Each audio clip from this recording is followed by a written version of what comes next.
kõik ühed ja samad ruumid.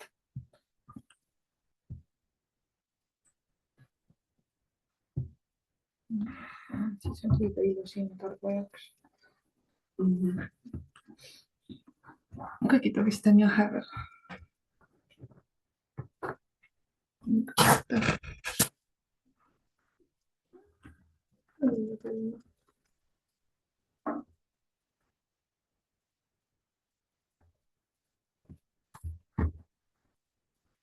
Kus see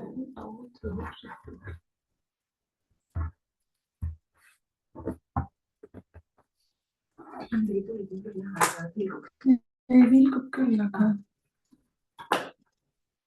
vahepeal asja hakkad vooluvõrdlust veel.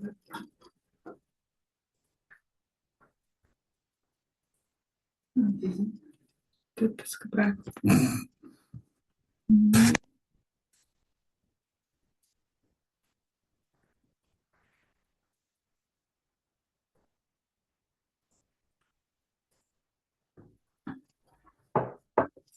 Kas teil läks siis finantsprognooside tegemine?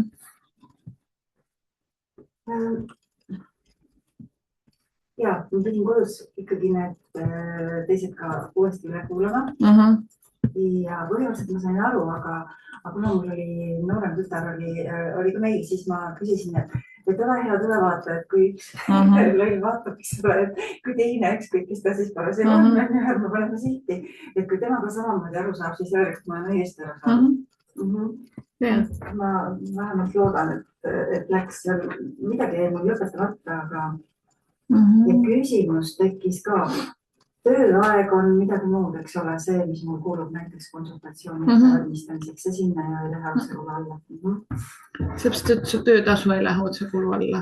Vaata, muidu ta oleks, kui sa telliksid teenust sisse, et keegi teine teeb neid konsultatsioone, mitte sina, siis tema, see, kuidas sa hinnastad, on sinu enda otsustada. Näiteks enamasti koolitajate puhul ei arvestata lisaraha ettevalmistuse peale. See on sinu enda valik.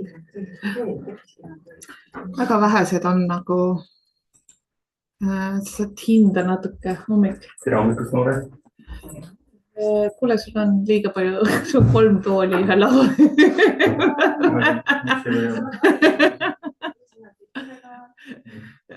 Et vali ise millist. See on aru saada, et teeb on võimalik inimesed. Teistpidi. Ettevõtlik peab selja taga jääma. Et väga vähesed koolitusfirmad nagu ütlevad, et okei, davai, sa võid küsida rohkem, kuna sul on ettevalmistusaeg ka seal sees. Aga enamasti on nii, et see aeg, mis sa oled puha peal, sellest sa saad raha.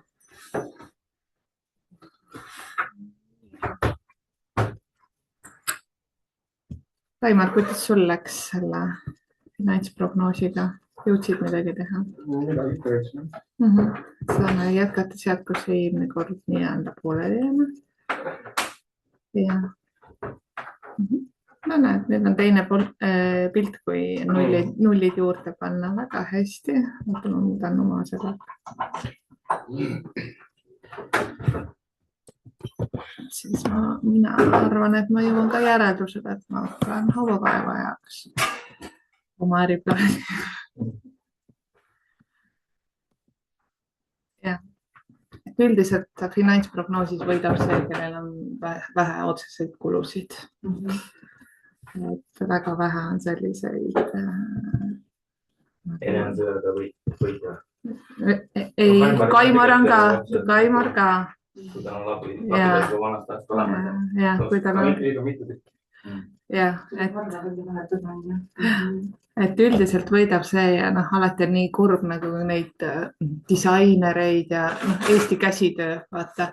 Eesti käsitöö turule tulla täiesti uue loominguga, ükskõik, kas on ehjete sari, riiete sari, see on lihtsalt nagu mõttetu rahaliselt tegevus.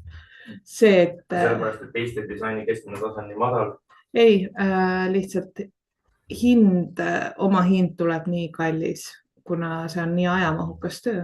Kas see tähendab, et hinna kvaliteedi suhe ei ole piisavalt hea, et saaks küsida õigest hinda? ma arvan, et neid on lihtsalt liiga palju neid tegijaid, turg on täis ja sellepärast see on dikteeritud ja loomulikult demod ja shane'id ja kõik need asjad tõmbavad. Valikut on piisavalt ja naised eelistavad pigem odavat. Et valikud tegelikult on, ma ise nagu ka tajun, et mul ümber on päris palju neid Eesti disainereid, valikuid on nagu ropult, et sa saad igasuguseid nagu ägedaid asju. Et see, et sa peaksid turule tulema täiesti unikaalse mingi ägeda asjaga, siis sa saad küsida seda hinda, mis on päriselt kasumis. Et muidu on nagu väga... Sama lugu, turundus ja bränding. Võtame selle sama kringlased, eks ole. Et kui ma siis tegin nagu selle kalkulatsiooni ära, mis see maksma läheb, siis... Jah, toitlustus on teine teema, kus on tõesti... Et eriti praeguste toorainete puhul meil oli üks päris tihti on neid toitlustusasutuse omi ja siis ongi see, et see valibki põhimõtteliselt sellised nagu lahendused, kus on toorainet kulub odavalt, ei ole kallis tooraine ja siis need mingid erilahendused, mingid nagu soolane kringel on kordades kallim peaks olema kui magus ja nii edasi, et see on hästi huvitav. Et mille järgi nagu see sõltub ja leivaküpsetajad olid mingi vahe, vaata hästi popp teema, et kõik lükkasid leibasid küpsetama, aga tegelikult hea näide on Muhu pagarid, et sellisel kujul see leivaküpsetamine toimib ära. Et see on nagu siuke kõige lähem siuke käsitöö leiva nagu edasiarendus, aga neil ongi nüüd Tallinnas omad kauplused, et nad hakkasid kauplustes müüma. Et see, et leivatööstusega käsitöö leivana konkureerida, et see on päris keeruline. Et öeldakse, et kas sa oled mahu businessis, ehk siis mahuäris või siis kvaliteet, nagu selline kvaliteet, mis see teine on, nišiäris või ei saa öelda praegu, mul keele peal, ma ei saa öelda, mis see teine on. Põhimõtteliselt, et see kasum tuleb mahust. Nagu suurtelt tööstustel tuleb mahust, et see kasumi marginaal on tegelikult väike, aga summa summarum on suur versus see, et sa oled nagu kvaliteedi või ei saa öelda, et maht ei oleks kvaliteetne. Mahu businessis on kõik kvaliteetseid asju. Aga jah. Nii, aga ma panen oma finantsprognoosi ära kogused, Kaimar, pane igasse sellesse nullika, muidu ta ei lähe täppi. Ehk siis pange nullid ka, kui mingi kuu ei ole nagu nii-öelda müüki, siis pane nullid. Kas, hauakaevamine on tegelikult aastaring teenuse. Jah. Et selles suhtes on nagu okei, et midagi on sul rahavoo mõttes nagu aastaringselt ka peale tiksumas. Nii, võtame siis nimelt. Mul ei seal varda, üks jäi paanikaks ja kaks jäi lõpetamata. Jah. Nii, ja parkimisplatsi rajamine. Siin ongi, Targol on hea näide, et kuna ühik on ruutmeeter, siis peabki olema need kogused 100, 200, 300 ja see iseenda peas pead otsustama, et palju neid nii-öelda kliente siis on, et see ei ole ju klientide arv, vaid see parkimisplatsi ruutmeetrite arv. Et täpselt samamoodi koolituste puhul, et see, et sa paned sinna 5, tähendab seda, et see on 5 erinevat koolitust, mitte 5 osalejat. Sellepärast, et sul oli 2 koolitust, üks oli 5 inimesega, üks oli suuremaga. Et see ühik vahepeal nagu teatud ärimudelites ajab nagu ajukrussi, et sa pead väga täpselt jälgima, et mis see kogus tegelikult sisuliselt tähendab, et sa saaksid õigesti nagu loogika klapiks. Nii, aga lähme siis rahavoogudesse. Rahavood siis on meil, siin alguses on kõik nagu täidetud juba sinisega, ehk siis, et ta näitab sissetulekut siin üleval ja see sissetuleku number tuleb siis sellest, et selle kuu tulu miinus mitu protsenti sa panid esimesel lehel, kus me panime, et raha laekub järgmisel kuul. Ehk siis, et selle protsendi võrra tuleb vähem sellesse kuusse raha, kuna raha jõuab viitega. Ehk siis, et kui ma oleks sinna 100 pannud, siis isegi kui ma panen sinna müügikogused esimesse kuusse midagi, siis kogu raha tuleb järgmisel kuul. Et see ei ole nagu üks-ühele, vaid sealtpoolt. Ja siis vaatame siin üleval pool ka natukene nagu asjad üle, et toetuste osa, mis vanasti oli oluline, seda siin ei ole vaja. Küll aga võib olla mingi muu toetus. EIS praegu ikkagi nagu hästi toimetab, et EIS on siis see starditoetus, mis on antakse kuni 2-aastase ettevõtja jaoks. Su ettevõte ei tohi olla vanem kui juriidiline keha vanem kui 2 aastat, ehk siis Kaimar alles nüüd tegi, et tema ettevõte kvalifitseerub. Aga ma soovitan seda EIS-i toetust peale 1 aastat tegutsemist taotleda. Seepärast, et siis sul on see käivitamise periood ära, sa juba, sa oskad ka äriplaani kirjutada, sul on aasta juba kogemust, vaata, et sa tead, mis see on. Et see ei ole kindlasti see toetus, et kohe sellega nagu alustada on minu hinnangul. Lihtsalt see äriplaan peab olema mullivaba, ehk see peab olema väga täpselt kirjas asjad, et see oleks usutav. Nii. Siis toore ja materjalirida 41, sealt tulevad need otsesed kulud kokku nende koguste juures, mis siis oli. Ehk siis seal on siis see number rahaliselt, et kui me võtame kõik need otsesed kulud, kui me korrutame palju teatud teenust või toodet on, siis seal on see number. Ja edasi nüüd tulevadki siis kulud. Turunduskulud on ka siin üleval pool veidi, ehk siis, et seda rida 43 sa võiks ikka täita. Aga ma soovitan seda, et ma seletan kulud ära ja siis ma räägin, kuidas täita. Ärge hakake suvalisi numbreid sinna panema, sellepärast, et ideaalses maailmas meil on rahakott piiritu, aga finantsprognoosis on kohe näha, palju sul raha on. Ehk siis meil ei ole mõtet toppida numbreid, eriti turundusse. Te olete turundusplaani ju läbi töötanud enda jaoks, igavesti äge oleks, kui seal oleks nii palju raha ja sellel kuul nii palju ja koduleht teeks kohe ära, aga kui sul ei tule raha sisse, siis sul ei ole millegi eest kodulehe eest nagu maksta ja nii edasi, et kulud on ikkagi sellesse kuusse paned, kui sa selle arve maksad. Et turunduskulud on see rida, mis sa siis hakkad täitma, ehk siis rida 43. See rida 42, seda ei ole vaja nagu täita, seepärast, et see on otseste toore ja materjali sees juba. Ehk siis, et mina nagu tegin see, mis ma enda mehe näited kümblustünniga, seal oli veel eraldi see rida ka, et kui kogus muutus, siis muutus ka see number, aga üldiselt siin ei ole valemiga see seotud. Ja nüüd järgmisena ongi siis rida 48, 49, 50 ehk siis tööruumidega seotud kulud.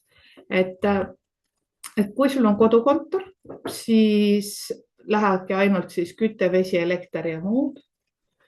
Kui kodukontorit eest ma ei soovita renti maksta, sest et siis sa peaksid eraisikuna selle oma eraisiku tuludeklaratsioonis deklareerima, õigemini sa ei saagi seda valida. Ehk siis, et Eesti seadus on nii, et kui mina ettevõtjana eraisiku käest rendin mingit tööpinda raha eest, siis minul on ettevõtjana kohustus maksta tulumaksu ja deklareerida muideks. See on hästi nagu huvitav. Nagu inimese eest või? Jaa. Ehk siis, et kui ma eraisikuna üürin korterit, siis see, et kas see korteri omanik deklareerib, on tema enda vastutus. Aga kui ma ettevõtjana, siis koheselt minul tekib vastutus ja kohustus deklareerida. Ehk siis, et kui ma võtan mingi suvalise üürikorteri endale äripinnaks ja ma ütlen, et okei, davai 400 € kuus, siis ma pean arvestama 400 pluss tulumaks.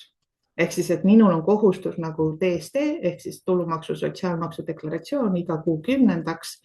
töötasude ja asjadega koos, seal on veel eraldi lisa, kus siis on vaja ära deklareerida see üürikorteri tulu. Õigemini minu jaoks on ta kulu. Ja seega tulumaksu makstakse sealt pealt kohe. Ja loomulikult oleks tore, kui see eraisik, kes rendib sulle seda pinda, ta teab ka, et selline värk on. Et eraisiku käest koheselt see ei ole isegi valik, et tulumaks läheb sinna juurde. Ja sellepärast ma ei soovitagi enda kodukontorit raha eest rentida enda ettevõttele, sellepärast, et miks ma peaks seda nagu tulumaksu maksma. Soodsam on siis kommunaale kompenseerida, seal ei ole mitte mingeid makse sisustust osta. Mul on kodus väga ägedaid diivaneid asju ja nii edasi. Ehk siis, et noh, teoreetiliselt see, kui kontroll tuleb, siis maksuamet koputab mul ukse peale ja ütleb, et nii näita mu kodukontor ette, siis ma peaksin kõik oma diivanid, telekad ühte ruumi tassima ja ütlema, et seal on need.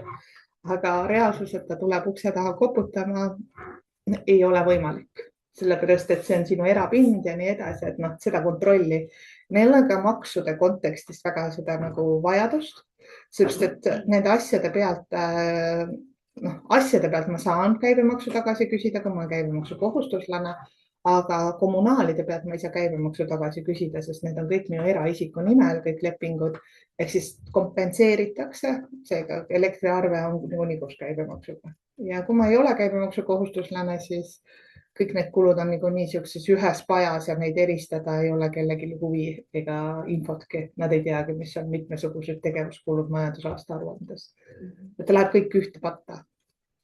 Ehk siis, et siin on nagu mõeldud, et kui sa rendid mõnda pinda nagu äripinnana, siis see rent on asjalik siin ja nende kuluartiklitega siin on väga piiratud kuluartiklid, ehk siis, et kõik ebaolulised on teil mõistlik kuidagi panna, muuta enda jaoks sisuliselt oluliseks. Ehk siis, et kui siin ongi näiteks ma iseenesest muudaks töövahendite kuluks ühe selle rendi näiteks, et kui see ei rendi kuskilt, siis töövahendite kulu Kaimari puhul, et noh, mis need töövahendid ja rend, nagu masinate rendid on, et muudki iga kulurida, nagu see finantsprognoos on valemitega suhteliselt kulu poole pealt hästi nagu kokku liidetud, ehk siis, et pane nagu iga rida enda jaoks sisuliseks, mis jääb vabaks. Ja võid ka muuta seda selgitust tööruumidega seotud kulud, paned töövahendite ja ruumidega seotud kulud, noh näiteks. Kuidas kütet, vesi, elekter, muud kulud on, ehk siis kodukontori oma kodupinna siis mõtteliselt jaotad ära, palju sul on vaja nii-öelda selleks kodukontoriks ja nii mitu protsenti sellest kommunaali elektriarvest läheb siis sinna kuludesse. Tavaliselt on 25%, kui sa elad eramajas ja kui sa elad korteris ja sul on hästi palju asju, siis on maksimum 75%. Et see on nagu, noh, sinu enda otsustada, see ei ole mitte kuskil kirjas. Nii, järgmiseks on transpordikulud. Siin on kütus, kaldkriips, autokompensatsioon.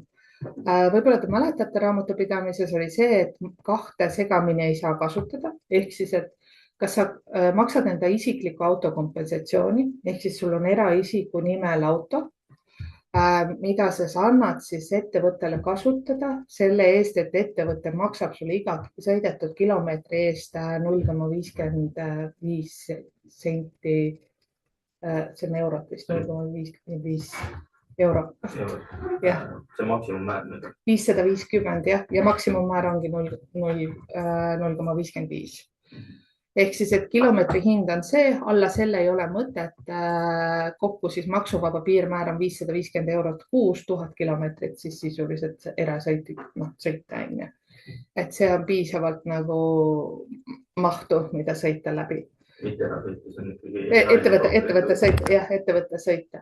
Ehk siis, et kui ja sinna juurde läheb sõidupäevik, ehk siis alusdokumendiks ei ole ükski kütuse tšekk ega rehvi vahetuse arve, vaid sõidupäevik.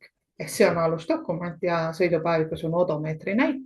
Seega, jah, Riigikogu liikmed võivad meile igasuguseid huvitavaid sõidupäevikuid teha, aga meie ettevõtjatena peame ikkagi loogiliselt tegema neid asju, et odomeetri näit, mis seal sõidupäevikus on ja kui me istume oma autosse, et need ikkagi nagu on matemaatiliselt korrektsed. Ehk siis, et kui sa võtad isikliku autokompi uue auto endale nagu siia arvestusse uue auto, et muidu on sõitnud hästi palju läbi, siis pane esimesse sõidupäevikusse nagu 10 000 kilomeetreid sinnapoole näit. Ehk siis keegi minevikus ei tea, kui palju see näit on, et vist ülevaatusel küll fikseeritakse ära. Miks oluline on selles mõttes, et ega sa võid ju teha selle autoga muid sõite? Tegelikult tavaliselt on vastupidi, inimesed tahavad näidata 1000 kilomeetrit, aga nad ei sõida igakuiselt 1000. See läheb lõhki lihtsalt, ta läheb odomeetri. Ja, ta on tavaliselt vastupidi, sest 1000 kilomeetrit kuus annab sõita. Oleneb inimesest. Mina just Kaimar juba nägi mu uut autot, ma käisin reedel autot ostmas, see punane Mercedes on minu oma. Sa nägid juba sotsmeedias ja kuidas ei näinud nagu Parkla kõige kaunim autona. Kaimari autot ma nägin. Ja ma tean, seda ma iga kord näen ka, vaata. Korrektselt pargitud, positsioneeritud. Ja, väga hästi. Jah, ühesõnaga, et võid pärast vaadata punast iludust. Ma olen eluaeg unistanud punasest autost, nii et nüüd ma... Aga enne oli valge Volvo? Kuldne. Jah, kuldne. Ehk siis, et lihtsalt ei olnud tollel hetkel, tahtsime Volvot ei olnud punast värvi saada Rootsist tuues. Ja hinna ja selle kvaliteedi vahet. Ühesõnaga, käisin auto järel reedel, et vahetasin siis ettevõtte kuludesse Volvo lepingu siis selle Mersu vastu ära ja seal on, ta on hübriidpistik, mis tähendab seda, et terve ööda mul elektriga laeb. 150 kilomeetrit saan elektriga sõita, põhimõtteliselt linnas ma sõidan igapäevaselt, ma arvan 50 kilomeetrit, et mul ei lähegi, bensiinikas on muidu, mul ei lähegi, seepärast mees valiski sellise auto, et põhimõtteliselt ma saan oma linna väiksed, sest mulle ei meeldi autoga väga siksutada, ehk ma sõidan päris vähe, et siis on elektriga. Et ja ongi see, et kui nüüd on elektrikulud, siis ma kaotan mõnes mõttes käibemaksu sealt pealt, sellepärast, et mul ei ole kodus eraldi liitumist ettevõtte nimel, see on kompenseeritav elektrikulu on ju.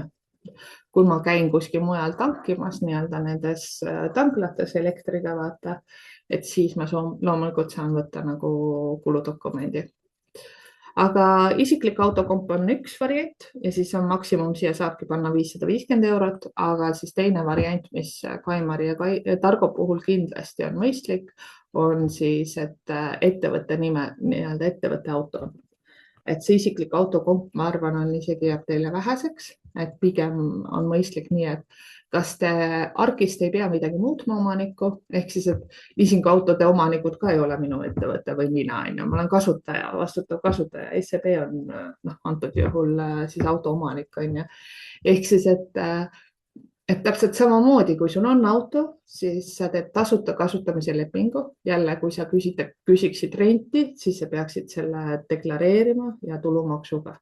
Ehk siis, kui sa eraisikuna rendid mingeid masinaid ja seadmeid enda käest ettevõttele, siis sealt läheb jälle tulumaks. Mul oli näiteks üks hooldekodus hooldusteenust pakkuv, põhimõtteliselt maja hooldusteenust pakkuv ettevõtja, siis tema igakuiselt maksis endale vist 600 € võttis masinate seadmete rent eraisikuna, ehk siis ta olid omad seadmed ja nii edasi. Mina iseenesest ei soovita seda.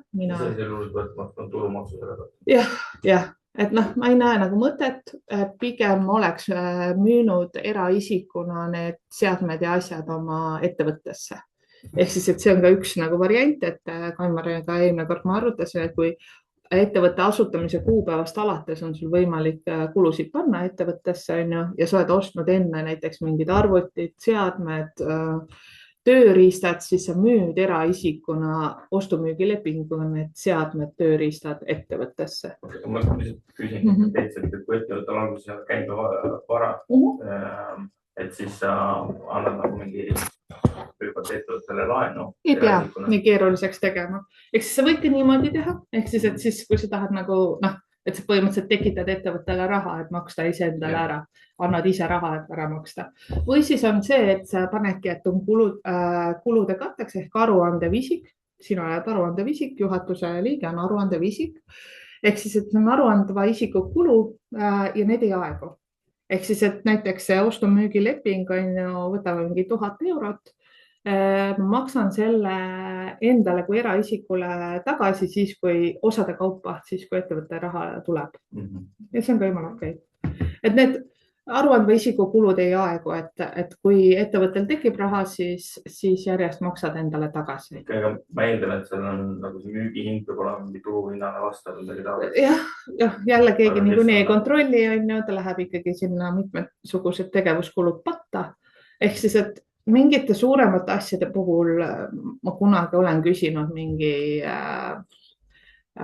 prinditud kuulutust näiteks ja mis need on, kus müüakse ka neid igasuguseid tööriistu asju, mingid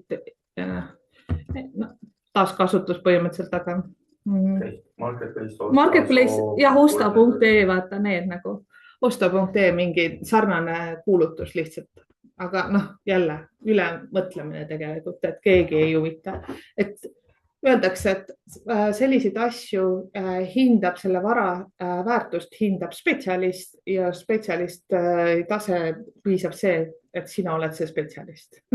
Ma meeldan, et see ilmselt mingi, kui see ebaproportsionaalne on. Jah, mingi, jah. Võib tekkida, aga küsimus on, et mis hetkel peaksin mina hakkama nende asjade müümise eest saada tulu pealt maksma tulumaksu. Ei pea, nagu mitte kunagi. Jah, sest et sa oled nad ostnud endale tarbimiseks, mitte ettevõtluse eesmärgil. Ehk siis eraisikud peavad tuludeklaratsioonis ju deklareerima ainult seda tulu, mida nad on teinud ettevõtluse eesmärgil. Ma mõtlen näiteks seda, et Kaimar tegeles vana varaga, et see klausel on mingi selline, et kui see müügitegevus muutub äritegevuseks, siis sa peaks seda maksma, aga kus see nagu piir läheb, sest Kaimar põhimõtteliselt võib kogu aeg öelda, et nagu ma ostsin isiklikuks kasutamiseks selle kummuti, aga vaatasin, et oi, naabrimees tuli, ütles, et see talle meeldib ja mulle tegelikult ei meeldinud, et siis ma lihtsalt iga kuu müügi talle 5000 euro eest vana vara ja see on kõik okei. Praegu ongi. Mustikamüüjad saavad nagu täie raua. See hetkel on, vaata, see on ka uus, seadused on alati ajast maas. Ehk siis, et see, et meil on näiteks need kõik taaskasutuspoed, kõik marketplace'id, meil on tänapäeval nii lihtsaks tehtud oma vara nagu edasi müümine, ja see on väga õrn piir, et ma võtangi mingid nagu väga paljud emad tellivad kuskilt e-poest hunniku riideid ja siis panevad kuskile jagasse või sinna boksi need üles ja kas see on äritegevus või mitte. Et kus läheb piir, et see ongi veel hägune, sest et seadus ei ole seda reguleerinud. Ehk siis, et see, kui Kaimar korra pani ta koju selle diivani nii-öelda ütles, et davai, ma istusin selle peale ühe korra, siis see on isiklik kasutus. Ja nii on. Et ja alati selliste puhul ma soovitan, et kui sul on OÜ kõrval, siis kui kellelgi on kobisemist, siis sa ütled okei, et see oli tegelikult OÜ alt. Et see, et kas sul on ju inimesena valida, kas sa deklareerid oma tulu eraisiku tuludeklaratsioonis või siis paned selle ettevõtte tegevusse sisse. Seega need, kellel on oma OÜ olemas, nemad väga ei pea põdema oma eraisiku tuludeklaratsiooniga. Seepärast, et kui sul OÜ-d ei ole ja sa avalikult kuulutad Facebookis, et sa pakud lapsehoidmisteenust, siis see on nagu, või müüd mustikaid. Ehk siis, et see on nagu siuke, aga kui sul on OÜ tagataskus, siis mõtlengi, et igal inimesel peaks üks OÜ tagataskus olema, see on alati nagu hea nagu tagala. Ma meeldis, Alteki üks student tuli esimesel päeval kohe küsis, et kuule, et ma tegelikult teen matemaatikaõpetajana, olen tudengina keskkooli omadele. Ja enamus arveldamist käib ju sularahas, lapsevanem maksab need eratundide eest matemaatikas ja nii edasi. Et ta tuli minu käest küsima, et kuule, et kas on midagi, mis ma peaksin teadma. Ütlesin, et sul on OÜ olemas. Jah, ütlesin, et siis on kõik chill. Ehk siis, et kui mõni lapsevanem nagu kahtlustab, et sa tegeled riigi petmisega, siis ütled, et ei, see on mu ettevõtlusega seotud tulu, et sinu raha on läinud sinna.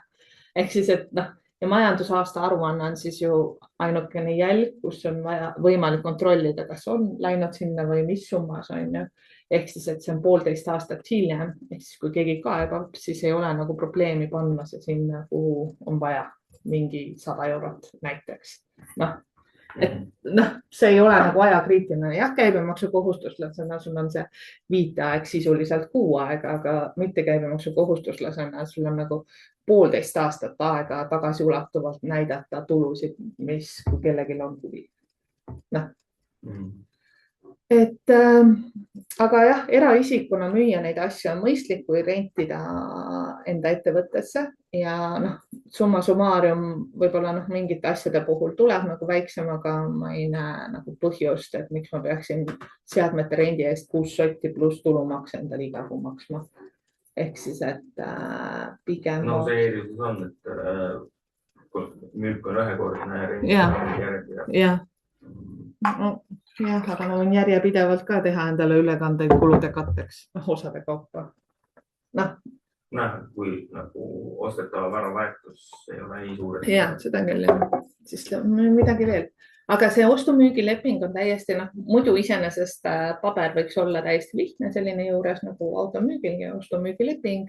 See asi selle hinnaga müüdi, see võib olla sularahas makstud, mida iganes. Ehk siis, et see ei pea olema ka see, et sa ei tee iseendale nagu mingit ülekannet ju kuskile. Ehk siis, et sularahas maksti ära ja siis mu ettevõte maksab mulle selle eraisikuna tagasi. Aga see võib olla ainult vallasvara. Ehk siis me saame ostu-müügilepinguga toimetada mänguliselt ainult vallasvaraga. Kõik, kus läheb mingist registrist läbi, näiteks järelhaagist, neid asju, et me ei saa niimoodi omaniku vahetust teha ilma, et mingit registrit puudutaks. Ehk siis, et see on nagu oluline erinevus, et kui te ikkagi eraisiku nimel olevat järelhaagis tahate müüa ettevõttele, siis te peate see hargis ka ära tegema. Et kuna ta ei ole nagu, ta on vallasvara, aga seaduse mõistes, aga ta on kuskil registreeritud vallasvara. Et paneme täpsemaks, registreeritud vallasvara, siis on vaja ka ümber teha. Täpselt samamoodi mingid põllumehed siin ATV-d, traktorid. ATV vist ei ole kuskil registris, arkis vist üleval. Legaalne või see tänavapildis, need on? Need on jah, aga nii. Et see lihtsalt ostab see traktori kategooriasse, mille piiratud kiirus, need ei läinud. Ja mingid tõuksid ja asjad, need on ka jumala okei, nagu need ei ole kuskil registris hetkel veel. Ma arvan, et nende kohta ka tuleb mingi hetk varsti register. Ja korterite kinnisvaradega on sama. Ehk siis nii, kui ta on kuskil mujal registris sees, kui ma tahan ikkagi oma garaaži müüa oma ettevõttele, siis see garaaži müümine peab olema ikkagi kuskil nagu notaris tehtud asi. Et kui ta ei ole teisaldatav garaaž. Vaat, ma ei tea, nagu mingid siuksed asjad tuleb vaadata üle. Aga ütleme nii, et siis autokulud, siis transpordikulud, kui sa otsustad sõiduki panna tasuta kasutamisse ettevõttele või ettevõtte nimel osta sõiduki, siis sa võidki panna kas kokku, siin on kütus eraldi ja sõidukiga seotud kulud 2 real. Kui sul jagub neid kuluartikleid, siis võid nad eraldi jätta, aga võid ka kokku panna. Ehk siis, et mis on see kütuse kulu, mis on siis rehvid, remondid, et iga kuu umbes prognoosid, et mis autoga seontud kulu on, mis sa võid siin ettevõtte kuludesse panna. Ma pole juba mitu kord pidanud midagi remontima. Jah. Pangi põhimõtteliselt lahti nullid. Jah, seal, mingid rehvid. Varsti tulevad suured numbrid, et sa võid isegi selle lahti suuremaks. Ja. Ehk siis, ja siis on infotehnoloogiaga seotud kulud. IT-kulud on siia eraldi pandud, need Canva litsentsid ja mingid siuksed asjad. Siia võib ka panna arvutihoolduskulud. On mingeid kliente, kes nii tublisti, neil on mingi leping tehtud, et iga 3 kuu tagant viivad oma arvuti hooldusesse, vaadatakse üle. Mina on see, kes ostab uue arvutis.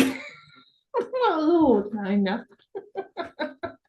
Kui on vanal probleem, siis ma näen, ostan uue arvuti. Küll ma leian. Tegelikult praegu on nagu, mul on kuidagi joppanud, et tegelikult need vanad on kasutuses. Mees sai ühe, tema võttis, laps võttis teise, üks on mul siin kontoris, mul on hea meel, et täna ma võtsin selle uue nunnu kaasa, et see on nagu hea. Aga tollel ei pea apu, et on nagu võimas ja kiire arvuti, aga lihtsalt on hea, kui ta on kontoris mul suure ekraani taga, mõnus teha tööd on. ja lapsed kasvavad, mõlemal on, poistel ikka tänapäeval on vaja arvutit, on ju. Ühe arvuti ma saan veel lähiajal osta, et üks poiss on veel ilma arvutit, on ju. Ehk siis muud kulud on siin kokku pandud, on siis pangateenuste kulud ja raamatupidamine. Ehk siis pangateenuste puhul tänapäeval on arvestage äriklient, eraklient, on erinevused. Ärikliendil minu arvates kõige soodsam on ikkagi endiselt Coop. Ehk siis kui te teete OÜ ära, Kaimar sai selle nagu osaliseks.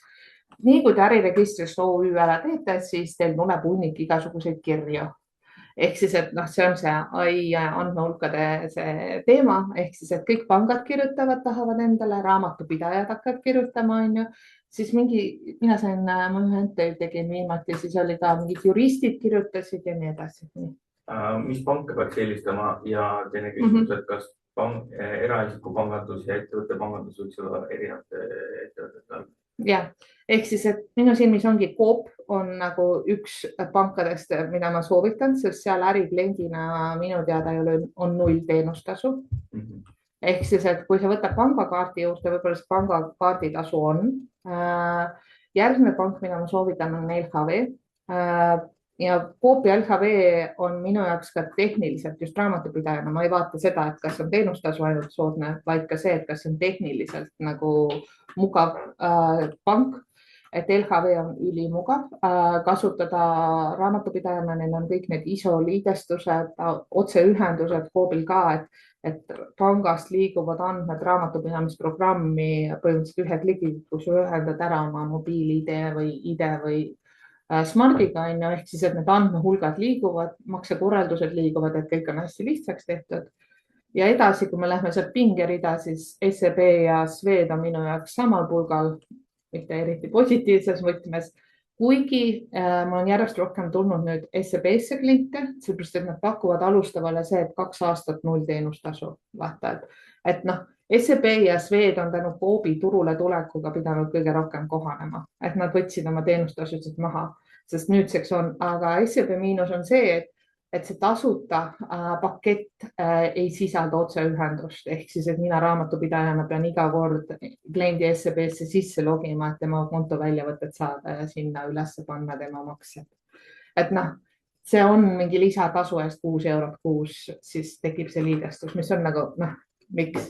Et kui LHV-s on see tasuta, LHV kuutasu on 2 eurot, et kõik ülekanded on tasuta.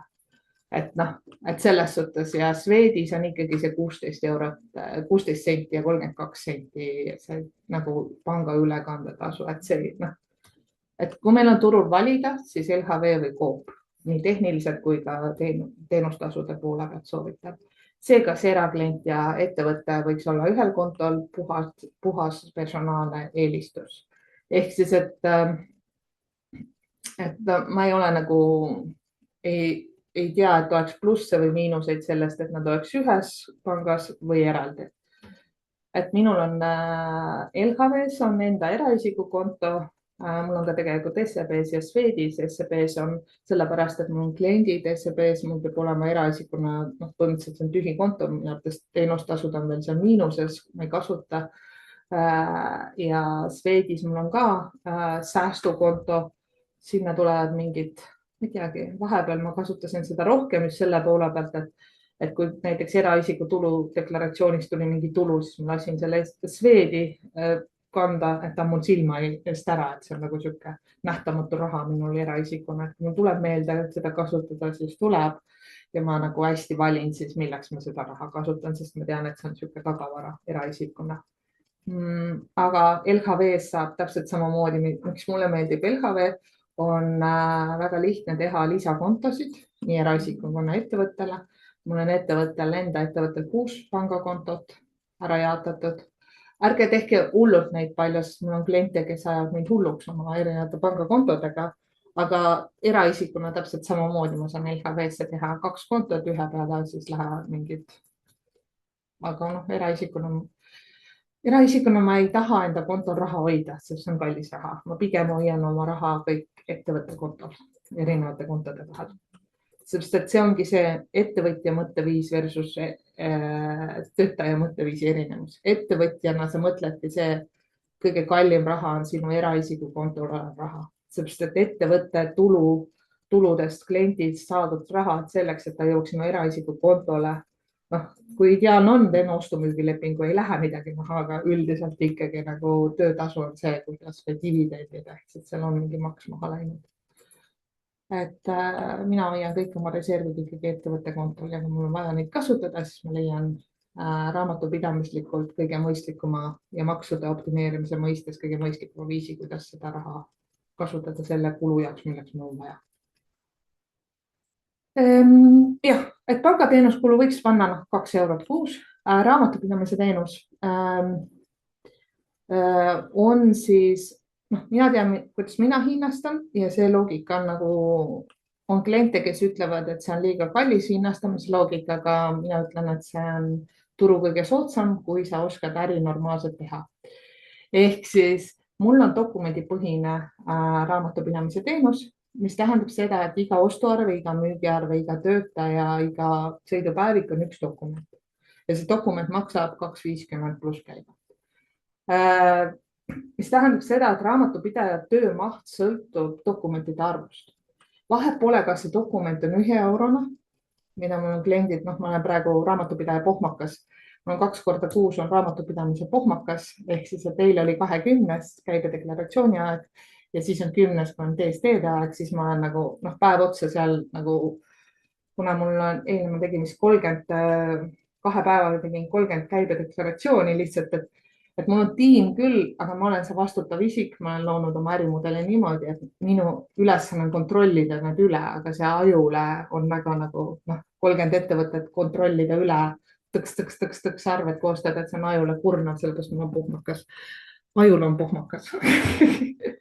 Aga raamatupidaja töö sõltub dokumentide mahust, mis tähendab seda, et minu jaoks ei ole vahe, et jälle raha tuli väga tublid. Kogu aeg raha tuleb kontole ka, arvet on tehtud. Et kui mõni klient ostab poes 1 euro eest asju, siis see ongi tema halb enda juhtimise ärimudeli kontekstis viis. Ja see muudabki raamatupidamise teenuse kalliks tegelikult tema jaoks. Sest kui ta käib iga natukese aja tagant 1 euroseid asju ostma versus see, et ta teeb näiteks Bauhofis, ma ei saa, Decora võtame, täna ei tule sõnad üldse. Decoras teeb selle ärikliendi lepingu korda, kuus saadetakse talle leping. Tähendab arve, jah. Ehk siis, et ja siis see, mul on nii kahju, nagu mul on kliente, kes nagu sisuliselt igakuiselt teenivad ropult kasumit ja nende raamatupidamise teenuse arve on 20 eurot ehk miinimum kuutasu, sellepärast nende dokumente alla 8 kuus ja on kliente, kes põhimõtteliselt on kahju, mis maksavad peale selle eest ja nende arve on 200 eurot raamatupidamise eest, sellepärast et nad käivadki need 1 eurode kaupa poes ja ma ei saa midagi teha. Kas sa pakud neile konsultatsiooni ka, et nad teeksid sinu vaatest? Ja ma räägin neile, aga nad ütlevad, et ei saa. See ongi see, et nagu see mõtteviis peab enda sees muutuma, et sa pead jõudma, nad ütlevad, et ma ei saa sellepärast, et ma ei tea nagu mingeid asju ette arvestada või et nende enda äritegevus on nii kaootiline lihtsalt, et nad ei tea päriselt ise ka, mida nad teevad äris. Et see ettevõtte ärimudel ei ole välja kujunenud. Täiesti nagu ühel hetkel otsustavad ühte, teisel hetkel teist ja siis katsetavad erinevaid asju. Et jah, et mingid kliendid kuulavad mind, aga mingid kliendid ütlevad, et kas kuidagi soodsamalt ei saa. Ainukene soodne lahendus ongi kuluaruannete kaudu, mida ma olen ka pakkunud. Aga lihtsalt, et te teate, et kui te raamatupidamise teenuse eest arvet küsite, seda hinnapakkumist küsite, siis raamatupidaja töömaht sõltub dokumentide arvust ja ei ole tähtsust, kas see on 10 000 eurot see arve või 1 euro. Kuidas sind tundma paneb? Mida? Kuidas sind tundma paneb? Mind. See on ka küsimus. Selles suhtes, et see ajab mind närvi ja sellepärast ma teen ka ettevõtluskoolitusi juurde, et ma sain aru, et see ajab mind närvi. Et ma sain aru, et see ei ole raamatupidaja töö, vaata. Tegelikult raamatupidaja peaks olema nagu rahul, et tal on ropult tööd. Ma peaksin lihtsalt väljastama arve ja mitte hoolima sellest, kas see on nagu, kuidas see nagu ettevõtja vaatel on. Aga see on see põhjus, miks ma tegelikult ettevõtluskoolitusi teen, mentorlusi teen juurde. Et nagu harida neid ettevõtjana ka. Raamatupidaja ei pea sellega tegelema tegelikult. Kas Meritis saab lihtsam aega välja võtta, et mitte arvete on tehtud? Ja, üldiselt saab kandelnumbrite järgi vahemikus, et see ongi see, mida ma eile nagu, et mul on nagu süsteem niimoodi tehtud, et mu tiim teeb selle, et kui meil on käibemaksu kohustuslane klient, siis sisuliselt on see, et kuskil 10. paiku me saadame kliendile panga väljavõtte järgi ülevaate, mis on tal puudu, et tal oleks lihtsam otsida neid puudulevad dokumendid. See, mida ta on sularahas erakaardiga, neid me ei näe. Aga kui ta on ettevõtte kontolt on raha liikunud ära, siis me saadame talle ilusti Exceli, ütleme, näe, selle kuu puudulevad dokumendid on palun saada. Mingid ta jooksvalt saadab, Costpocket on erinevaid inimesi. Ehk siis, et mul on ju, kui eile ma just vaatasin 30 deklaratsiooni on ju, ehk siis seal on väga erinevad inimesed. Et mõned, kellel ei ole ühtegi kuud nagu midagi puudu, mahud on ka erinevad. Ja siis, kui ta saadab need puudulevad ära, mõni klient saadab ikkagi need osad ma sain eile kell 10 õhtul sain viimased dokumendid. Kuigi ma olen saatnud hästi palju meeldetuletusi. Ehk siis, et on ja mõnel kliendil on mõni kuu selline. Ehk siis ongi, et on lihtsalt nagu tegemist muid asju ja on hooaeg või mida iganes. Ja siis sisuliselt me teeme tööd ära. Tiim sisestab ära nii palju, kui saab. Mina sisestan kõik, mis jääb sisestada veel. Ja siis ma koostangi arve eelmise kuu kohta, märtsikuu kohta praegu, võtangi kokku, palju on neid ostuarveid ja müügiarveid selles kuus, mille kohta me tegime just deklaratsiooni. Et sellest tulebki see arve ja kui sa hakkad guugeldama erinevaid raamatupidamise teenuse pakkujaid, siis mul on üks uus klient ütles nii nunnult, et sul on maru kallis teenus on ju, et ma just guugeldasin ja uurisin, et vaata, teistel on 2,50 asemel 1 euro. Aga seal on tihti kande hind, ehk siis dokumendi hind versus kande hind, need on täiesti erinevad asjad. Selleks, et ma sisestan ühte dokumenti, on tavaliselt ma teen 3 kannet. Siis ma selgitasingi talle, et see, et sul on nagu 1 euro, siis lõppkokkuvõttes tuleb sul kallim teenus. Ehk siis, et ärge ajage see, et lugege alati nagu seda poolt, et kande number tähendabki seda, et kui palju on erinevaid kandeid, panga sidumised, ehk siis, et ostuarve sisestamine on 1 kanne, see, kuidas tasutakse, on teine kanne, mingid asjad veel, pangateenustasu on eraldi kanne, selle fikseerimine, et neid kandeid tuleb 3 tükki nagu ühe dokumendi kohta enamasti, 2-3 kindlasti. Ja teine asi, mida te võite vaadata, on alati see, et kas majandusaasta aruanne on teenuse sees või mitte. See ajab mind närvi, kes küsisid, kuidas ma tunnen, siis see ajab mind närvi, et kui raamatupidaja ütleb, et davai, jooksvalt, ma pakun sulle raamatupidamise teenus selle hinnaga, kõik on ilus ja tore ja siis tuleb majandusaasta aruande esitamise aeg, siis ütleb, okei, teeme nüüd majandusaasta aruande ära ja tuleb arve 200 või 500 eurot lisaks. Sest raamatupidamine, igakuine raamatupidamine tähendab seda, et sul on majandusaasta aruanne tehtud. Sest et kui sa teed igakuiselt raamatupidamist, siis põhimõtteliselt sul on kõik toimingud tehtud selleks, et sa saad raamatupidamisest igal hetkel bilansi ja kasumi aruande välja võtta, mis ongi majandusaasta aruanne. Et see, et ma panen äriregistrisse ühe faili ülesse, vaatan asjad üle, ongi majandusaasta aruande tegemine. Ma jooksva töö tulemuse panen lihtsalt äriregistrisse ülesse. Küsida selle eest 200-500 eurot on minu jaoks nagu ebaõiglane. Lihtsalt see on, ma ei saa sellest aru ja loomulikult see on tubli äri tegemine nende raamatupidajate poolt, aga mina ei ole nõus sellele nagu kaasa hõikama, ehk siis, et minu teenuse sees on majandusaasta aruanne. Kui ma olen jooksvalt seda teinud, siis järelikult ma olen ju majandusaasta aruande ära teinud sisuliselt. Tänapäeval need lisad on, vanasti võib-olla oli see, et kui on seda nagu automaatikat taga, olid mingid lisad, mida sa pidid tegema juurde, tänapäeval seal ei ole midagi nagu. Et see majandusaasta aruande koostamine ei ole nagu midagi väga keerulist. Ja kui me räägime teenustest, siis ma arvan, et ene puhul mahte ärimudelit vaadates võikski olla 50 eurot kuus maksimum. Ehk siis, et kui sul tulevad mingid e-poed, siuksed tihedad e-poe kajastamine saab lihtsamalt, saab keerulisemalt raamatupidamises, ehk siis, et kas ajamahukalt või siis ei ole andmed nii täpsed, aga sul ei olegi vaja, sest e-poes on need andmed täpsed. Raamatupidamises ei pea nii täpselt olema, et sa teedki kord kuus ühe koondarve kõikide e-poe müükide kohta kokku ja kui on põhiklient on e-poes eraisik, siis nemad ei vaja ju müügiarvet. Kui nemad on e-poes ära maksnud, siis nad on tellimuse kinnitust saanud, et nendest piisab. Aga raamatupidamises siis ongi see, et kuu lõpus kõik e-poe kaudu tulnud raha pannakse siis ühe eraisiku arve peale summana kokku ja makstud e-poe kaudu. Et selles suhtes, et iga eraisiku e-poe kaudu ostetud ostu ei ole vaja eraldi raamatupidamises kajastada. Kui on äriklient, siis peab natukene mõtlema, mis see nagu hea lahendus on e-poe puhul. Ehk siis ma arvan, et 50 eurot on okei. Teie puhul sõltubki neid, kui tihti ja kui palju te ostate neid materjali asju, et sellest tegelikult tuleb see nagu arve suurus. Ehk siis ma arvan, et mul on ehitusettevõtted, kelle arved on 150 eurot maks. Ehk siis, et kuu.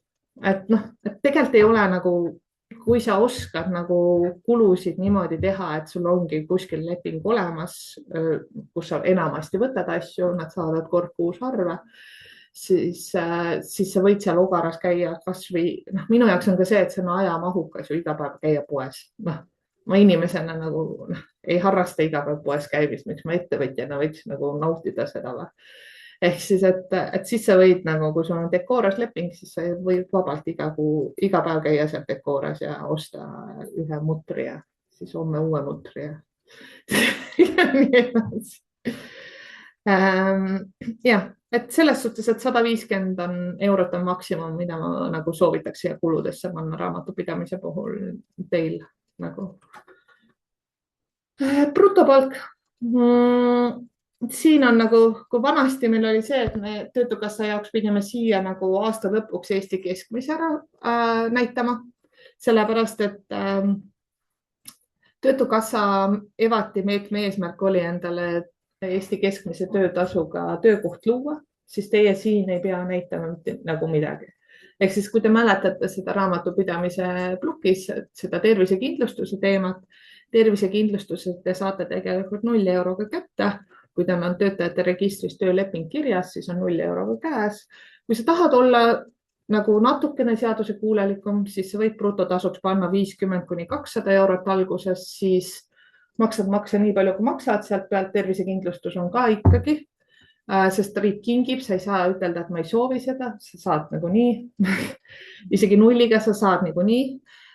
Ja kui sa tahad nagu, mina töötasu poole pealt ongi, et kui mul alguses raha ei ole ja mul on vaja tervisekindlustust, siis ma soovitan seda, et ma panen ennast töölepinguga tööle, deklareerin nulliga ära või siis ma teen, kui ma tahan nagu olla seaduslikult hästi korrektne, siis ma teen iga 2 kuu tagant tähtajalise töölepingu. Maksan sotsmiinimum selle 1 kuu eest ära ja siis 2 kuud on pärast seda mul veel tervisekindlustus seadusega kooskõlas. Aga ja siis järgmine tase on siis see, et kui ma ütlengi tavaliselt nendel alustavatel ettevõtetel, et kuni 200, tegelikult kuni alampalgani on sul mõistlik siis fikseeritud kuutasu endale määrata, hästi lihtne arvestada, meripalk on kuni 2 töötajaga tasuta programm, kõiki asju saab seal teha, ehk siis, et seal nagu ma soovitangi iseenda palga arvestamiseks ka kasutada meripalka, sellepärast, et siis need failid ja kõik asjad nagu, see on hästi lihtne kasutajasõbralik programm, et sa saad kõik need toimingud seal tehtud paari klikiga, ära seadistatud endale selle fikseeritud kuutasu ja siis ongi kuni, mul on kliente, kes maksavad iga kuu juba aastaid endale 50 eurot palka, kõik on õnnelikud ja rahul ja on kliente, kes maksavad seda alammäära. Alammäär kehtib täiskohaga töökoha puhul, arvestage. Et me võime maksta endale 50 eurot ka kuus, sellepärast, et me oleme 0,1 koormusega enda ettevõttes tööd. Ehk siis, et kui ma panen nagu 1,0 koormus töötajate registrisse, siis mul on kohustus alampalka maksta endale. Aga ma ei soovita seda kunagi panna, sellepärast, et see on maksuameti jaoks läheb siis, ta läheb valgusfooris punaseks või kollaseks, seepärast, et kui sa maksad alampalka täiskoha eest, siis Eesti keskmisega ükskõik mis ametil tegelikult väljas. Ehk siis nemad hakkavad võrdlema seda, kas on Eesti keskmisega sellel ametikohal kooskõlas või mitte. Seega alati pange oma töökoormus 0,1, 0,25, 0,4, 0,5. Et siis te lähete selle ametikoha Eesti keskmise statistikaga kooskõlla. Ja siis, kui jõuate juba nii-öelda sellesse, et teil on igakuiselt stabiilne sissetulek, teil on kõik asjad nagu olemas, ehk siis see töötasu maksmine endale ei ole nagu selline, et sa maksad ennast kahjumisse, siis vaadake enda eraisiku kuludele otsa, see ongi minu jaoks see maksimumtase, töötaja vaates siis oma ettevõttes töötajana. Mina maksan praegu, mu bruto on 1000 eurot, seepärast, et mul mõlemad lapsed käivad erakoolis, need arved maksan mina, huviringid, et neid ma ei suuda nagu kuidagi ettevõtte kuludesse optimeerida. Mingid, konto peal natukene jääb raha, mingid impulsiivsed toiduostud. Ehk siis, et 1000 eurot on nagu miinimum, millega ma igakuiselt siis brutona ära toimetan perega ja kõik, mis üle need kulud jäävad, need ma optimeerin oma erinevate ettevõtete vahel ära. Ehk siis, et kui mul on vaja kulmudesse minna, siis mul on väga äge ilutegija, kes teeb mulle konsultatsiooni arve ja nii edasi. Ehk siis, et kõik muud ma tegelikult optimeerin oma 3 ettevõtte vahel ära. Kuidas sa toidukulud näiteks? Ruumirent siin tuleb väga palju sularahas. Ehk siis, et ma tean täpselt umbes keskmiselt, kui palju tuleb ruumirendi sullimassöörid ja kõik nad saavad ju sulas, ei ole vaja nagu kuskile, nad on ise eraisikud tavaliselt, et mul on nagu ärimudel kuidagi niimoodi väga hästi tasakaalus. Ma aasta tagasi tegin mehega kokkuleppe, et see on niisugune huumorinurk. Ehk siis, et ma ütlesin, et okei, ma tahaks 6 aega proovida olla selline naine, kes on mehe poolt ülalpeetav. Ehk siis, et ma ei ole kunagi nagu, see on minu enda kontrolli koht. Ma ei ole kunagi lubanud, isegi kui mees on tahtnud, ma ei saa naisena lubada seda, sest ma olen selline frukt. Ja siis ma ütlesin, et teeme 6 aega sellise kokkuleppe, et sina maksad mulle palka. Et sa annad mulle taskuraha. Et siis ta vist andis 1000 või 1500 või? Jah, aga tingimus oli see, et ma olen tal kogu aeg kättesaadav naisena, naise rollis. Ehk siis, kui temal on huvi ja soovi, siis ma ajan jalad lahti. Põhimõtteliselt. Ehk siis, et ma tahtsin olla nagu see, nagu naine, see nagu stereotüüpne hästi tugevalt, et mehe poolt ülalpeetav ja naisena alati valmis ja olemas laste ja mehe jaoks olemas, et mul ei ole see vabandus, et ma ei saa, ma teen tööd või mida iganes. Nii, mu mees oli veendunud, et ma üle 2 nädala vastu ei pea, tal oli õigus. Aga mis sellest taskurahast sai, oli siis see, et see taskuraha jäi sahtlisse alles. Sest ma sain aru tollel hetkel väga otseselt, et mul tegelikult ei ole vaja sellist nagu taskuraha, sest mu ärid on niimoodi ära optimeeritud, et mul raha, kõik kulud on nagu, nendel on oma koht. Ehk see, et alla anda 1500 mulle raha on palju kallim, kui mul see raha tuleb. Vaata, et see, et tema saaks 1500 taskuraha anda, siis see tuleb kas siis tema ettevõtte kaudu, temal on üks ettevõte, sealt raha välja võtmine on siis kas siis dividendina, töötasuna, optimeerimine, ühesõnaga keerulisem, aga minul on täpselt nii, et mul on ju üks ettevõte, kus ma saan ilukulusid, toidulisandeid asju, teine ettevõte, see sularaha liigub, et mul on niimoodi nagu hajutatud, et see, et ma saaksin selle taskuraha igakuiselt enda kasutusse, mul on nagu juba kõik välja mõeldud. Nii et jah, et brutopalk siis ongi, et viimane tase, kuhu mina soovitan minna, kui sa ei usu Eesti pensionisüsteemi, on see, et sa maksad endale fikseeritud kuutasu selliselt, et su eraisiku kulud on maksimaalselt nagu ära optimeeritud ja ülejäänud kulud siis vaatad, kas sa saad ettevõttelt teha või siis maksad endale dividende. Et siin on ka all on dividendide väljamakse ehk brutosumma. Dividendid on siis tulumaksuga, aga esimesel aastal ei saa neid maksta. Seega, kui esimene aasta on kasumis, siis selle kasumi sa saad endale järgmisel aastal dividendina välja maksta. Ehk siis dividendi summa sõltub siis, ei ole keelatud kogu kasum välja maksta ja siis tulumaksu osa läheb juba nagu uue aasta kasumist maha. Ehk siis dividendi summa määrang on ainult see, et ta peab olema, et ettevõtte tegevus peab jätkusuutlikult, ta ei mõjuta ettevõtte jätkusuutlikku tegevust. Ehk siis sa ei tohi dividende välja võttes põhimõtteliselt ettevõtet põhja ajada. Et sa pead nagu, see on ainuke piirang, et see, et kõik kasum välja võtta on ka väga okei vahepeal. Et mul on kliente, kellel nagu on kogunenud ja kui tal on vaja näiteks osta endale kodu, siis ta võtabki ühekordse dividendi maksena selle välja ja ostab endale eraisikuna kodu. Ka selliseid on. Aga miks seda peaks eelistama versus ettevõtta? Kui ta ostab nagu endale eraisikuna nagu kodu elamiseks, kui ta ostab üüritamiseks, siis loomulikult ettevõtta. Aga kui ta tahab ise elada seal sees, siis on mõistlik ikkagi. Kuigi ma on kliente, üks klient, kes on endale maja ka ehitanud nagu ettevõtte rahaga, aga see võikski olla siis ehitussektori ettevõte. Et seal on natukene nagu neid kulusid on nagu raske eristada, et kas see plaat läks mul oma majja või siis objekti peale kuskil. Et jah, nii. Ja siin ongi see, et siis brutod puhul ärge pange nagu hullu siia. Head asjad on koolituskulud, rida 60 on koolituskulud. Töötukassa omal me sinna ei saanud midagi panna, sest töötukassa nagu rahastab ise esimesed 2 aastat sinna koolitusi. Aga muidu ettevõtjana ma täiega soovitan siia panna asju. Et see on minu jaoks nagu üks perspektiivikamaid viise, kuidas ettevõtte raha kasutada, ennast koolitada, täiendada. Seepärast, et ükskõik, mis ärimudelis on alati olemas täiendõpped, koolitused, kus sa saaksid mingid, kas siis nagu juhina ettevõtjana ennast arendada, et sa ettevõtjana ennast arendada või siis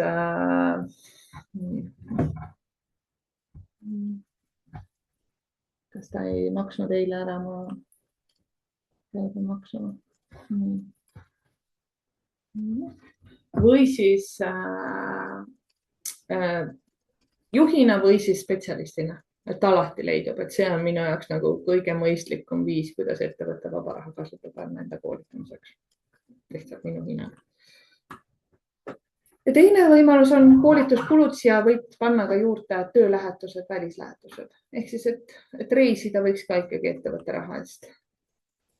Et need on nagu need kulud. Aga nagu te näete, perega on siis niimoodi, et perekuludest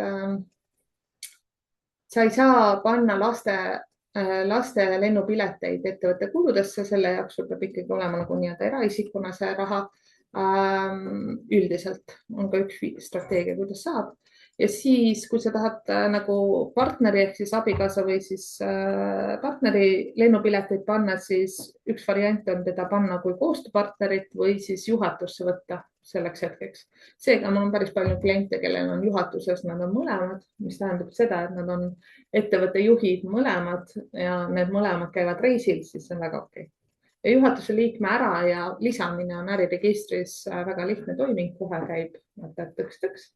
Ja tal, juhatuse liige on ju tankist ehk siis, et osanik on ettevõtte omanik ehk siis seal. Ja kui sa oled abielus, siis ettevõtte on tavaliselt, kui ei ole varalahususe lepingut, on niikuinii ühisvara. Ehk siis, et see on hästi naljakas on see, et mulle nii meeldib nagu töötukassa ebaloogika seaduse mõistes. Ehk siis, et see, et inimesed tahavad evatit taotleda, siis tahtsid evatit taotleda, siis kirjutasid oma ettevõtte oma mehe nimele, aga sisuliselt see perevarasse jäi ikka ju. Ehk siis, et juriidiliselt jah, ma ei ole enam selle ettevõtte nagu osanik, aga abielust lähtuvalt ma olen ikka osanik. Et lihtsalt nagu ebaloogiline. Et ühesõnaga siis et välislähetusse need poolt, aga majutuse saad juba täis rauaga, ehk siis ainukese, mida sa ei saa, on laste lennupiletid. Kohapealne transport, autorent, värgid, särgid, need saad. Sul on laste lennupiletite jaoks on siis päevaraha, ehk siis, et sul on kui sa lähetad mõlemad inimesed ehk siis enda ja oma naise, siis sul on 75 eurot iga päeva eest per nägu. Eelmise aasta alguses. Jah, 75 eurot ja 15 päeva on siis, kui sa oled üle 15 päeva, siis on 40 eurot, aga enamasti puhkusereisid üle 15 päeva ei kesta. Ja 75 eurot on kohaliku toidukultuuri kingituste asjade jaoks. Vaata. Sellest peab tšekkida võtma? Ei. 75 eurot päevaraha alusdokumendiks mina olen lasknud teha töölähetuse aruande, kus on lihtsalt reisi lennuk algus ja lõpukuupäev, päevade arv ja reisi eesmärk, et see ka nagu tõendab seda, et see oli tööreis, et kas käisin sinu puhul erinevate sillutiste stiilidega Itaalias tutvumas või siis tänavakivi tootjatega tutvumas, mida iganes. Ene puhul turundusreis, pildid, materjalid ja nii edasi, kuidas oma elu elada saatuse koodide järgi, turunduskulu puhas ja Kaimar, miks sina võiks ikka ja kohaliku matusekultuuriga tutvumas. Jah, et see see põhjendus on alati nagu et ajab muigama veidi. Aga jälle keegi ei kontrolli, et ta läheb, mitte käib, üldse ta läheb tegelikult mittesugused tegevuskulud patta. Ehk siis, et see, kui palju sa käid kuskil töölähetuses, kellelgi ei ole seda infot. Et sotsmeedias on ainult see info, et sellepärast on ka nii mõnegi suunamudi all nagu järsku mingi reels tehtud siuke nagu turundustööd hõnguline. Ehk siis, et siis nad on nagu põhjendanud seda oma välisreisi tööreisina. Ja, ja nii ta on. Et siia koolituskulude juurde ma soovitan ka selle välislähetused panna reisid, et need on nagu 2 viisi, kuidas klientide raha on kõige nagu inimesena minu jaoks kõige mõistlikum kasutada. Lisaks söögile ja elamisele. Nii, nüüd on sinu ülesanne siis endale kulud esimesel aastal siia ära paigutada, aga ülioluline rida on rida 72. Ma teen selle lausa endal, ma teen roheliseks. Ja, 72. Ehk siis see rida 72 näitab, kui palju vaba raha sul rahakotis on selle kuu lõpus. Ehk siis, et see on see summa, mida sul on jaotada kulude peale. Rahakotis ei saa olla -5 eurot. Kas rahakotis on 0 või siis 5 eurot, aga -5 eurot ei saa meil rahakotis olla. Seega, kui maksmata arved üleval? Ei saa. Siin see number ütleb nagu reaalselt, et ei saa. Et siis on need maksmata arved üleval, need ongi juba järgmisse kuusse nagu vaata sisse arvestatud. See oli see esimesel see, et mitu protsenti arvetest laekub järgmisel kuul. See, et kas klient maksab ja on võlgu sulle, seda kahjuks rahakotiga sa ei saa arvestada. Ja see aruandva isiku kulude teemad, seda ka ei saa siin finantsprognoosis, et ma ostan mingid asjad, need samad endale, et ma ei saa seda finantsprognoosis siin rahavooge miinusesse ajada. Ehk siis, et ma saan osade kaupa küll tagasi maksta asjad. Ehk siis, et hajutada ära sinna kuusse, et seega te saate toppida neid kulusid täpselt nii palju, et te olete kas nullis või siis plussis. Miinuses ei tohi olla. Ehk siis esimesel kuul minu näitel on 3200 eurot, järgmisel kuul on mul juba 9,5 tonni, siis on juba 17 000.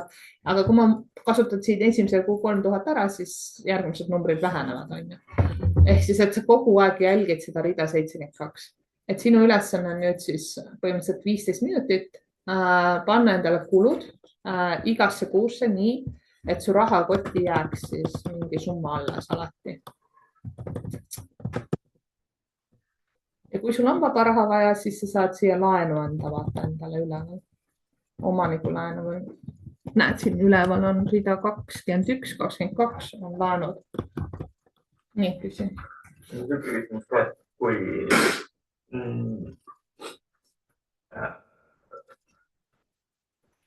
Kui ma näen, et tegelikult on mõistlik ikkagi algusest peale juba objekte ilu viia rohkem kui iseendaga. Siis mõistlikum korraldada oleks, et ma saan aru, et ettevõtte vaates potentsiaalselt kõige kulukam ja keerulisem on võtta töötaja tööle, sest sellega kaasnevad igasugused kohustused ja kaob ära paindlikkust. Et mis see mõistlikumad lähenemised on? Kui sa võtad tööle inimese, siis ta läheb siia kuluna brutopalga juurde. Ehk siis, et ja see on õigus on, et see on kõige kallim viis. Aga on teatud tüüpi inimesed teatud valdkonnas, kus nad ei olegi ettevõtja nagu, see, et nad ettevõtjana pakuks seda teenust on nende jaoks nagu tuumateadus. Ehk siis ja teine teema on siis panna siia sisse ostetud teenused ja alltöövõtt. Ehk siis, et rida 42, et sa ostad neilt teenust sisse arvega. Et see on nagu ma soovitan alguses leida sellised töömehed, aga seal on ka see risk, et ta võib hommikul ütelda sulle, et sorry mees, mul tuli enda töö vahele, sinu oma ei ole nii prioriteetne, sellepärast et või siis vastupidi. Aga sul ei ole nagu kohustust talle tööd iga kuu pakkuda. Ja teine teema, nende sisseostetud teenuste puhul ma osadega teen mingeid lepinguid, koostöölepingud. Ehk siis, et sul on nagu seal, ta ei ole tööleping, ta ongi koostööleping, kus on ära reguleeritud teie omavaheline koostöö. Kui tal tuleb, et mis on see etteteatamise aeg, kui ta ütleb, et kuule, ma enam ei tee su tööd, et kas on 6 aega, 2 aega, et selline leping on täiesti seaduslikult nagu korrektne ja pädev. Okay. Aga kui mõelda selles suunas, et teha ettevõtlust koos sõbra tuttavaga, kuidas sellele oleks kõige mõistlikum läheb? Sõbra ja tuttavaga koos ehk siis, et osanikuks on ka tema. See ongi küsimus, kas siis ta peaks olema osanik ja juhatusse ei anna talle mitte midagi juurde juhatusse olemine on ju. Siis tal on täpselt samad õigused ja kõik asjad, mis sinul ka kulude poole pealt, et ta saab optimeerida. Et kui pannagi ta osanik ja juhatuse liige koos, siis ta saab kulusid optimeerida täpselt sama loogikaga, mis sina, isiklikku autokompi, välislähetusi, kõike. Aga ma ei soovita oma senise kogemuse põhjal osanikuna panna 50-50. Ehk siis, et üks peab olema ikkagi vastutav isik. Ehk üks on siis 51. Ehk siis, kui asjad metsa läheb, siis üks on see, kes ütleb, et nüüd on metsas, ma olen poe kinni. Või siis ütleb, et davai, kuule, viga on sinus. Vahetame sinu välja. Aga mul on näiteks nüüd üks ettevõte just pannigi poe kinni, et nad olid alguses kolmekesi see, et osanikud kolmekesi oli ära jaotatud. See, et see üks osanik oli nõus välja minema, isegi ta ei oleks tööd teinud ammu, tahtis raha selle eest, et ta arvas, et on selle aja jooksul ettevõtte väärtust nii palju tõstnud. Et alguses ta ei maksnud oma osa eest, et saada osa aina ettevõttest ja siis väljumisel, et tema asemel tuleksid need 2 neiut, siis võtaksid tema osad endale. Ta oli valmis müüma need osad, see on müügitehing on ju.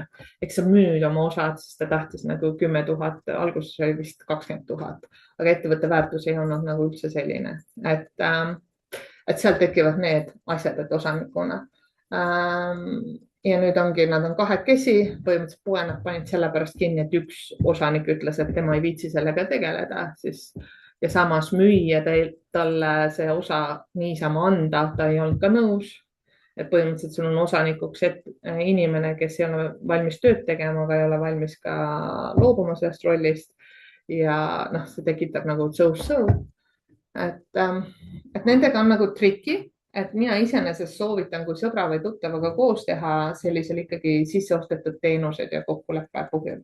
Ehk see sõbra ja tuttavad võiks olla oma ettevõte. Et jah, te olete nagu koostöölepingus võrdsed partnerid on ju, et te jaotate kõike neid asju, aga tema siis tulu tuleb sinu ettevõttesse ja sina müüd siis, ostad temalt seda teenust. Et mina soovitan niimoodi, et ettevõtte osanikuks oled ikkagi täiskohaga sina alguses. Ja hiljem, kui teil koostöö klapib, kõik on ilus ja tore, sa võid ju alati osanikena kaasata teda. See on nagu küsimus. Et sisseostetud teenusted on kõige lihtsamad, aga seal võivad ka olla nagu mõlemad pidi lihtsad. Ehk siis inimesel välja astuda on ka lihtne, aga nad tegelikult ei kasuta. Et kui ma olen nagu, mul on ju kogu tiim, mul ei ole ühtegi töötajat. ma ei usu töötaja tööandja suhtesse ammu juba ettevõtjana, siis ja mul ei ole ühtegi lepingut oma raamatupidamistiimis kellegiga. Ehk siis, et meie omavaheline koostöö on niimoodi jaotatud, et mul ei ole mitte mingit nagu tagalat. Et ta võib iga päev mulle ütelda, et kuule, sorry, rohkem ei tee. Ja minu ärimudel on niimoodi süsteemselt üles ehitatud, et ma leian sellele kliendile uue sisestaja ilma, seepärast ma olengi vastutav, vaata. Ehk siis, et ilma, et klient tajuks, et midagi muutus tema raamatupidamises. Et noh, et sa peadki mõtlema, et kliendi vaade on kõige olulisem. Kuidas sa kaitsed ennast selle eest, et mõni su töötaja lihtsalt su klienti kaasa võtta? Nad on lojaalsed mulle, sest et põhiliselt kõik ligipääsud, kõik on minu nimel. Ehk siis panka ligipääs on minu nimel, maksuametis on ligipääs minu nimel. Ma olen oma tiimis öelnud ka, et kui sul tekib mõne kliendiga kontakt, ma koolitan ka raamatupidajaid, ehk siis kui sul tekib mõne minu kliendiga kontakt, siis me arutame seda. Et kui klient tunneb, et ta tahab raamatupidajat vahetada, siis see on okei. Et mul tuleb neid niikuinii juurde. Et mul ei ole nagu ja need, kes mul on nagu head kliendid, need on ka inimese tasandil minuga rohkem seotud kui ainult klient. Ehk siis, et seal ongi see inimtasandil suhted, et puhas äri, meeskonna ülesehitamine on ju puhas kommunikatsioon ja suhete äri, et seal ei ole nagu sihukest et ma ei kujutaks ette, et mul nagu need põhikliendid tegelikult vahetaks mind, nad enne küsivad minu käest ja uurivad mingeid lahendusi veel. Seepärast, et me oleme nagu, kui ma olen 20 aastat tema raamatupidaja olnud, siis ta ei hakka seda vahetama niisama. Ja minu puhul näiteks on see teinud kohe, et sorry, aga ma saan numbrite järgi vaadata, kes see inimene võib. Ja, seda saab ka, jah. Noorsootöös ma tegin elutenumeroloogiat oma tiimile, seal oli mul nagu töötajaid ka. Ja see oli hästi nagu põnev. Seal ma sain meeskonnajuhina väga palju haiget ka. Ehk siis, et kuna noorsootöös tiim on hästi noor, sul ongi 20-aastased, et see, ja ma ise olin ka noor, ehk siis, et see on hästi ja pluss siis see, et see valdkond tegeleda probleemsete noortega, nende probleemses keskkonnas ja küsida ja leida rahastuse, mis lubaks asju teha. Et see oli hästi palju nagu siukseid linnukesi, et seal ma sain küll nagu juhina selliseid nagu noa selga tundeid, ehk siis ja see paneb mind tegelikult nagu mõnes mõttes kommunikatsiooni poole pealt jälgima rohkem. Et nüüd minu lahendus ei olnud sellest, et minu kogemuse põhjal, et ma sain nagu negatiivse tiimijuhi kogemuse, et nüüd ma peaks hakkama oma uusi tiimiliikmeid kontrollima lepingutega, vaid vastupidi, probleem oli kommunikatsioonis. Ehk siis nemad tundsid, et nad ei saanud ma ei olnud kättesaadav neile juhina, et nad saaks väljendada oma murekohti ja sealt hakkas asjad kreeni minema. Puhas juhtimiskultuur lihtsalt oli minu poolt loodud, kuna tööd oli ropult ja ma sünnitasin esimese lapse ja vaata, ma olin ise läbi põlenud, et ma olin ise katki. Et sellepärast ma olin ka kättesaamatu. Et see, et ma nüüd uue tiimi ehitaks mingi juristi bulletproofi lepingutega üles, see minu jaoks ei ole lahendus, vaid kommunikatsioon. Et ja ma ei taha tiimis hoida ka inimesi, kes ei soovi seda tööd teha, nii et neil oleks lihtne lahkuda, kui nad ei soovi enam. Nad soovivad oma eluga edasi lükata. Nii, aga täitke oma kulud ära ja kui on küsimusi, siis saada. Küsimus ainult enne, aga mitte seotud kuludega. Numbritega, jah. Kas olete Riigikogu liikmete ei ole nii sulle. Sellepärast, et sa ei taha pettuda või? Ei, tead, ma hoian üldse poliitikast eemal, isegi ei ole väga uudiseid, kohe võimalik meest küll vaatab ja järgi pidevalt.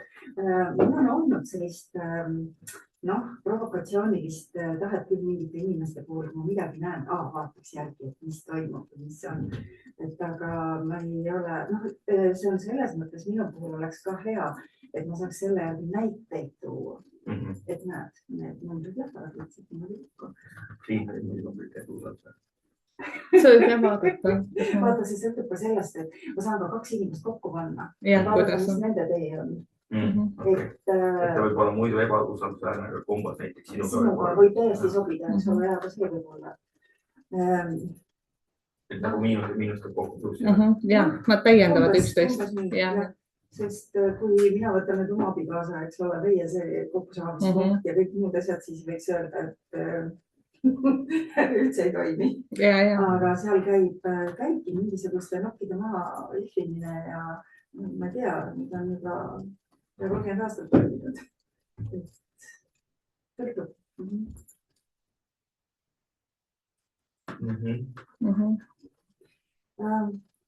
Kui sa saad, siis ma küsin. Ja, küsin.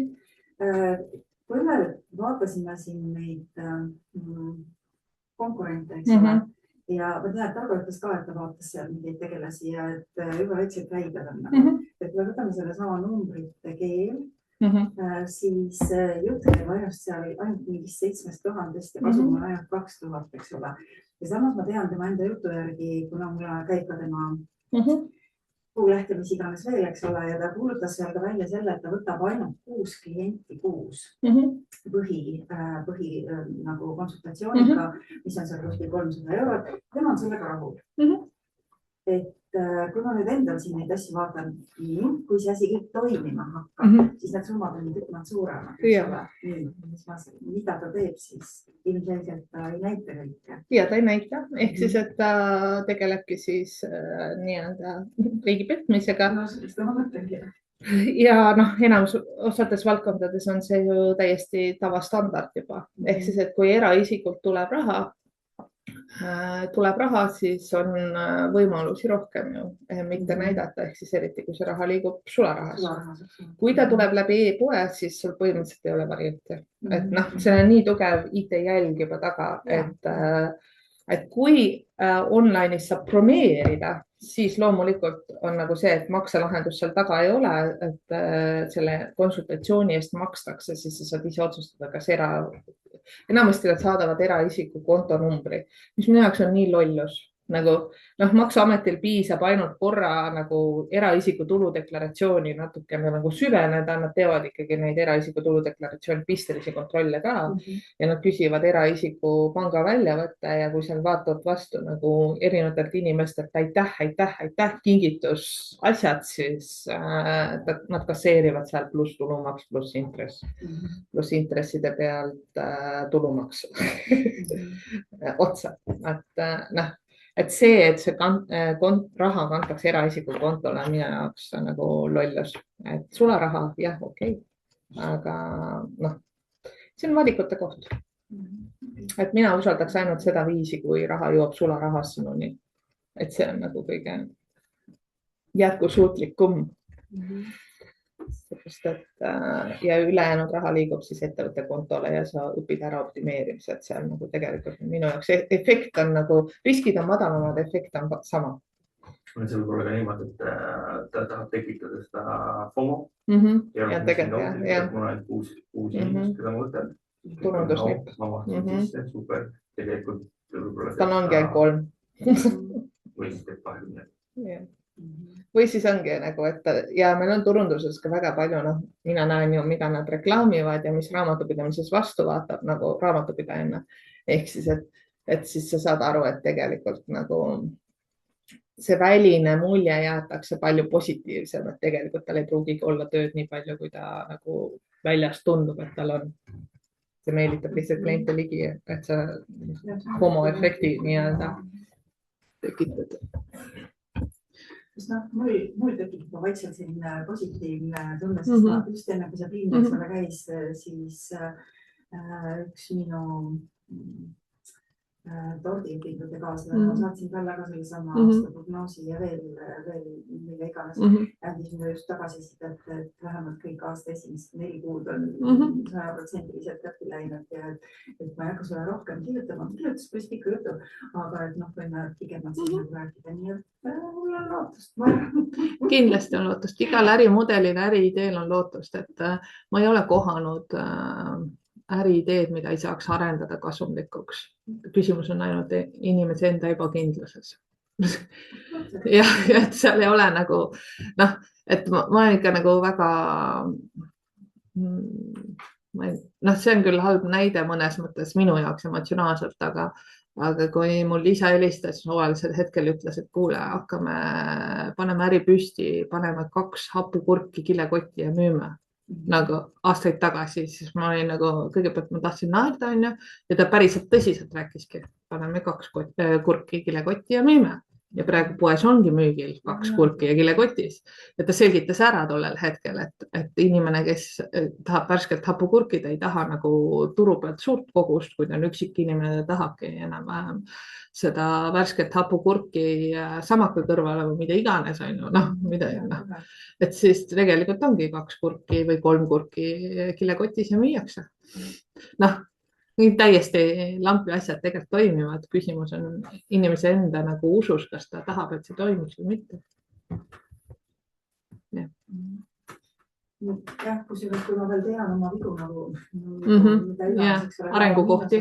Oleme arengukohti paluks. Et see sama, et minu natuur on lihtsalt selline, et ma ootan positiivselt tagasisidet või seda, et just nimelt keegi ütleb midagi. Ja siis ongi see, et sul peab olema tagasiside andmine tehtud võimalikult lihtsaks. See on mitmel tasandil.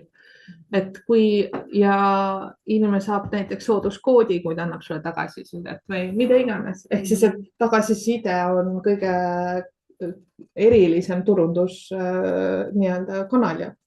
Ehk siis meil on olemas omandatud turunduskanalid, meil on teenitud turunduskanalid ja kolmas on veel, ehk siis välja teenitud turunduskanalid ongi tänapäeval kõige hinnalisemad, et arvustused, tagasisided ja nii edasi, need teevad müügi ära. Et kasuta seda tugevusena. Nii, kuulge, paus tuleb. Kui me kell 1 oleme tagasi, siis teil on kulud tehtud, siis me läheme natukene veel, järgmine teema on plaan B, ehk siis, et ma saan sõita finantsprognoosiga sinna sisse teile natukene, et me jõuame ilusti. Aga ma tahaks, et kulud oleks täidetud ja kui sa tahad, siis kasumi aruandes vaata, kasumi aruanne on järgmine klikk, esimene aasta peab olema täidetud, ehk siis, et vaata korraks, et see kasum ja see müügitulu ja kasum, kas see on loogiline sinu jaoks, kui sa paned esimese aasta kõik numbrid. Et nende 2 tabeli vahel nagu toimata. Et kell 1 oleme tagasi, on ju. Mul on